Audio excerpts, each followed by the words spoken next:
Oh boy, I can already see the comments section now just typing their way, their spam and their troll stuff, and just lashing out at me for this movie. I can already see it.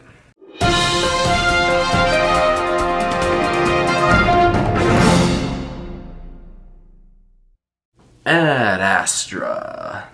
So, Ad Astra is directed by James Gray, and this one stars Brad Pitt, Donald Sutherland, Ruth Negga, and Tommy Lee Jones.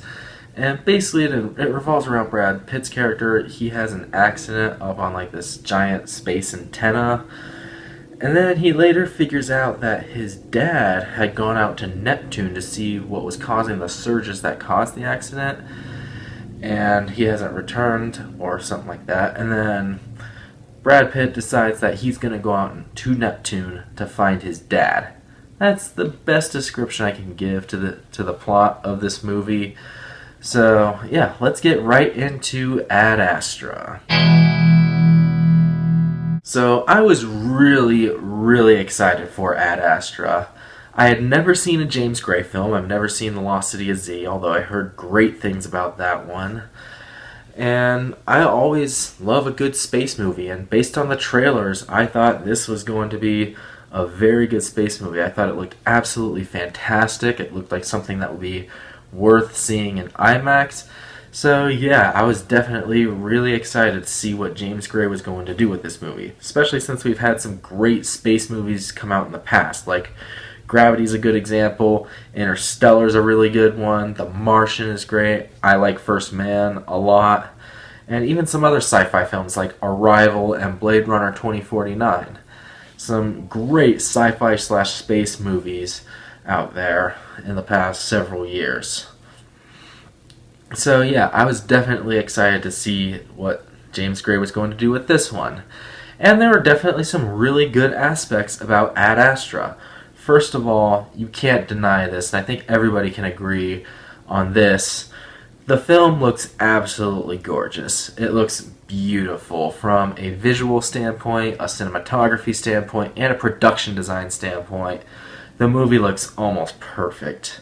Like, I wouldn't say the visuals are quite as good as something like Avengers Endgame or The Lion King, but nonetheless, they're pretty top-notch. Like, it looks like, and it feels like you're in space when you're watching this. Even if you don't see this movie in IMAX, I can only imagine what it would have looked like if I had seen this in IMAX.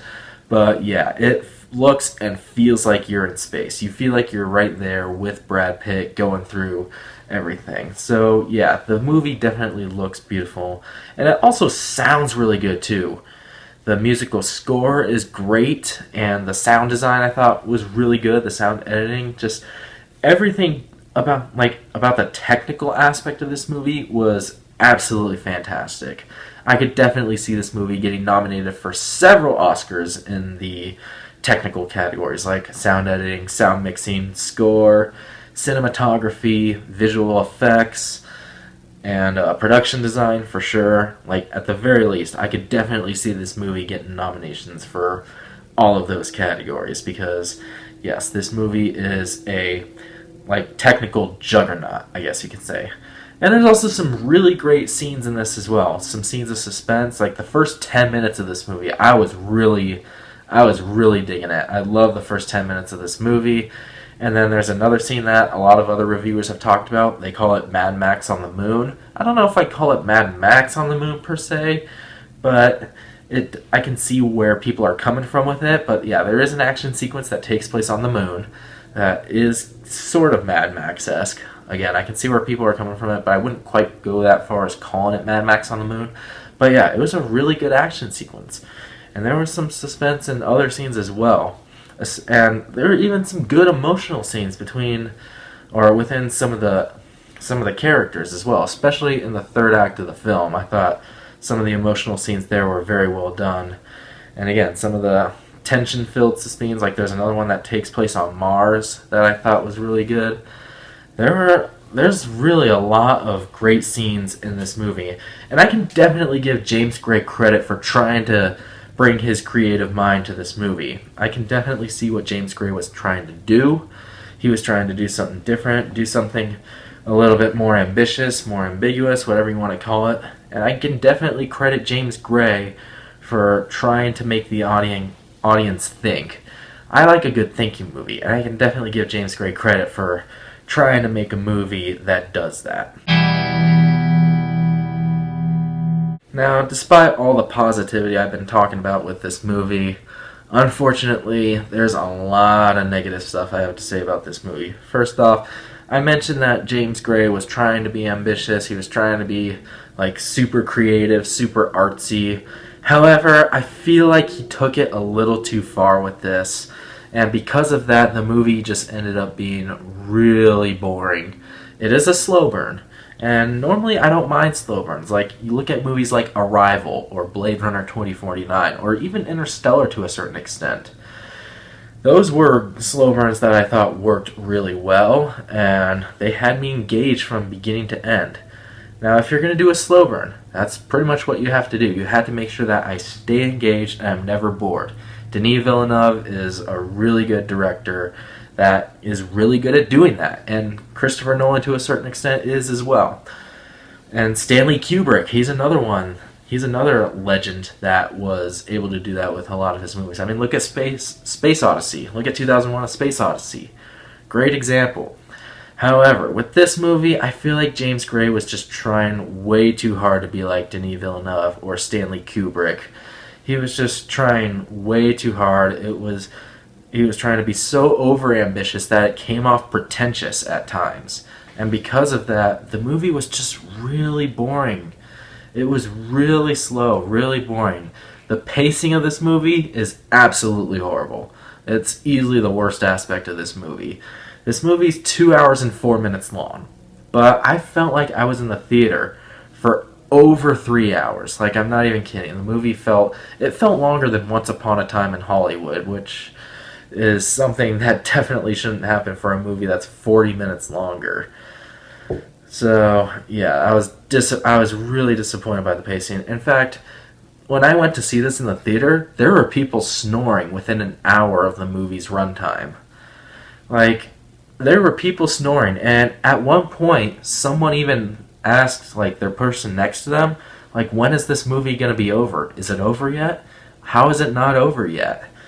I heard people in the back of the theater say that, and honestly, I don't blame them. And I have a feeling that if I had gone to see this at night, there's a good chance I would have fallen asleep in the theater.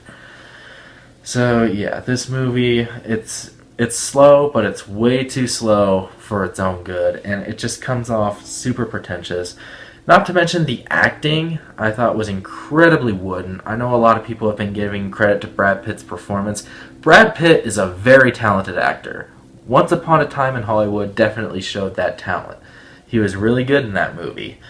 This movie, I thought he was so one note. He was kind of like Ryan Gosling in a lot of his other movies. Just really one note, didn't really show a whole lot of emotion other than a couple of scenes.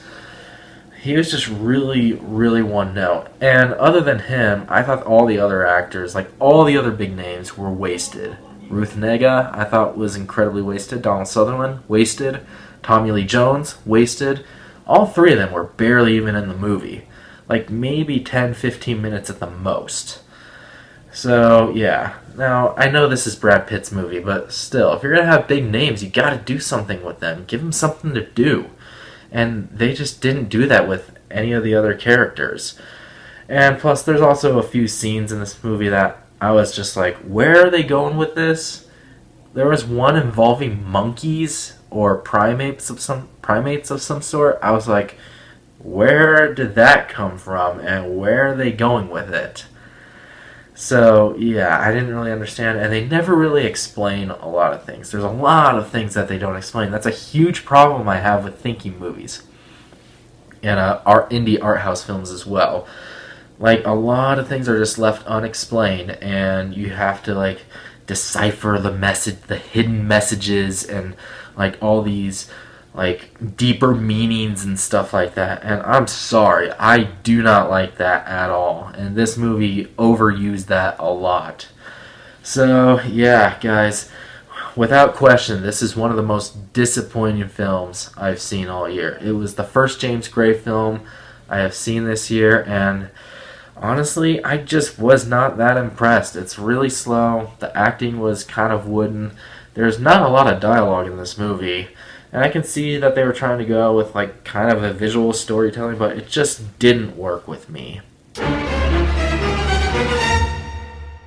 Alright, so as a whole, guys, I'm really, really sorry to say this, but Ad Astra was just not that great. I thought it was really boring, and it didn't really engage me all that much. The movie looks great, it sounds great, and there are some great tension-filled sequences here and there, and I thought there were some good emotional moments toward the end as well. However, other than that, the rest of the acting was just kind of one note and wooden. James Gray, I feel like, took it a little too far with trying to be overly ambitious, trying to make you think, and it came off as really pretentious at times. And the movie is just way too slow, way too long, and way too boring. So, yeah, with that said, Ad Astra is easily one of the most overrated films of the year and one of the most disappointing films of the year. I'm going to give Ad Astra a 47% rotten rating. That is a solid C.